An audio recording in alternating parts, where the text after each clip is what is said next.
Aí o que acontece? Júlio Prestes saiu vitorioso, porém, né, a turma do Getúlio Vargas, da Aliança Liberal, simplesmente eles bateram o pé e não vai governar.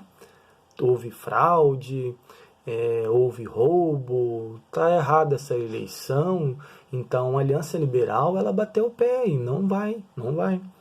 Aí o que acontece? Em 3 de outubro teve início uma luta armada. Mas em que sentido? Essa luta armada ela aconteceu no Rio Grande do Sul e se espalhou por Minas Gerais, Paraíba e Pernambuco.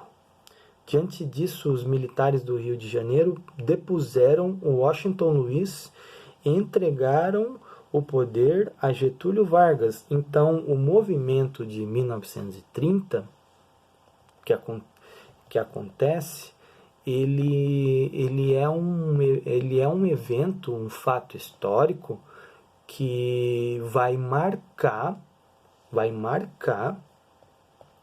a entrega do poder a Getúlio Vargas. Então, o movimento de 1930 é um golpe militar que Getúlio Vargas profere no Brasil, certo? Então, Getúlio Vargas ele é um golpista militar. Ele dá um golpe e ele chega ao poder, né, em 3 de outubro. Então, olha só, Getúlio Vargas ele é um ditador, ele é um militar que dá um golpe, ele não é eleito, ele não consegue o poder através de uma eleição, entendeu? Próximo conteúdo aqui. Aí, o que acontece? A gente tem lá o tema governo provisório. Na presidência da República, Vargas tomou medidas para garantir o controle político. Entre elas destacavam-se suspensão da Constituição de 1891, fechamento dos órgãos legislativos, Congresso Nacional, Assembleias Estaduais e Câmaras Municipais, e a destituição dos presidentes dos estados e a indicação de interventores militares para chefiar os governos estaduais. É uma ditadura? É uma ditadura militar. Vargas fechar o Congresso é uma ditadura militar. É quase que o mesmo molde de ditadura que aconteceu a partir de 1964, quando os militares fecharam o Congresso, ou seja, essa é a primeira ditadura militar que aconteceu no Brasil, chefiada por Getúlio Vargas, que ficou 15 anos no poder. Por que eu digo ditadura militar? Porque quando tu suspende a Constituição, você está removendo todo e qualquer direito, toda e qualquer lei escrita para governar um país. Quando tu fecha os órgãos legislativos, as assembleias estaduais, quando você fecha o Congresso, você está aplicando um golpe, o início de uma ditadura.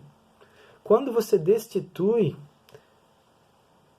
os presidentes, os governantes dos estados e começa a indicar interventores, isso se caracteriza como uma ditadura militar, né? Ou seja, Getúlio Vargas ele centralizou o poder nesse período, tá? Eu fiz uma comparaçãozinha ali, mas Getúlio ele centralizou o poder. Tudo passava por ele. Então isso é uma forma de governo ditatorial também. Não, quer dizer, só fazendo um adendo à minha fala, não é uma ditadura militar, porque Getúlio Vargas ele não era necessariamente um general, então não se fala ditadura militar, mas é um governo ditatorial, né? Aí depois a gente tem o movimento de 32, que vai falar dos insatisfeitos de São Paulo. Insatisfeitos com as consequências do movimento de 30, líderes locais exigiam a nomeação de um interventor. Então, o movimento de 30 é um movimento de insatisfeitos que vai exigir que o governo nomeie interventores locais, interventores de São Paulo. Os paulistas não queriam que alguém de fora fosse para lá para ser o interventor. Interventor era o nome dos governantes nomeados pela ditadura de Getúlio Vargas.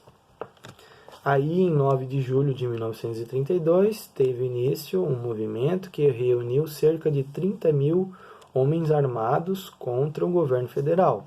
A maioria das tropas paulistas era composta por soldados da polícia.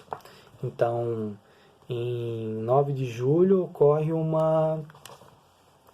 movimento armado, onde 30 mil soldados da polícia formaram um grupo, né, para um grupo de colisão ou coalizão contra o governo federal. Aí você para pensar, nossa, 30 mil pessoas, soldados armados contra o governo, se é que dá para chamar de federal, né? Porque daí Getúlio Vargas assumiu o poder, né, de forma centralizadora. Então, para pensar, 30 mil pessoas contra o governo, soldados armados. Então, querendo ou não, dá para a gente entender esse período de governo getulista como um governo ditatorial, nesse caso. Aí depois, que eu acho que é o mais importante também, que é a participação das mulheres nesse período. Mulheres de diferentes grupos sociais desempenharam um importante papel no movimento de 32.